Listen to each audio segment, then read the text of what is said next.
కానీ వర్షాభావంతో పంట నష్టాలు కానీ వాళ్ళకి సంబంధించినటువంటి నష్టపరిహారం కానీ అర్హులైనటువంటి వాళ్ళకి అన్నదాత సుఖీభవ ఇవ్వకుండా పోవడం కానీ వీటన్నిటి మీద నిరసన వ్యక్తం చేసి వెంటనే ప్రభుత్వ దృష్టికి తీసుకువెళ్ళడానికి ప్రతి ఆర్డీఓ కార్యాలయం ముందు నిరసన కార్యక్రమాన్ని నిర్వహించి ఆర్డీఓలకు వినతి పత్రం ఇవ్వాలి ఈ నెల 9వ తేదీ అని చెప్పి వైఎస్ఆర్ కాంగ్రెస్ పార్టీ ఈరోజు దానికి సంబంధించి ఒక నిర్ణయం తీసుకోవడం జరిగింది. ఈ నిర్ణయం ఎప్పుడైతే ప్రకటించామో మేము ఏ విధంగా అయితే రాష్ట్రంలో ప్రజలకు సంబంధించి రైతుల ఇబ్బందులకు సంబంధించి నిరసన చేయాలి పోరాటాలు చేయాలనేటువంటి నిర్ణయం తీసుకున్న వెంటనే చంద్రబాబు నాయుడులో హడావిడి మొదలైంది.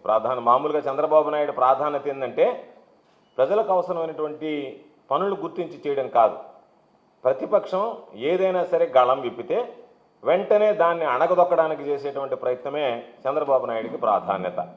అందులో భాగంగా ఈరోజు చంద్రబాబు నాయుడు నిన్న సోమవారం రోజు మొన్నటి రోజు కొంతమంది వెళ్ళి మేము గ్రీవెన్స్ డేలో అర్జీలు ఇచ్చుకుంటాం, మాకు యూరియాకు సంబంధించినటువంటి సమస్యలు ఉన్నాయంటే రైతులను ఎక్కడికక్కడ అరెస్ట్ చేయడం జరిగింది, నిలువరించడం జరిగింది, నిరోధించడం జరిగింది, అడ్డగించడం జరిగింది. ఇప్పుడు లేనటువంటి పరిస్థితి.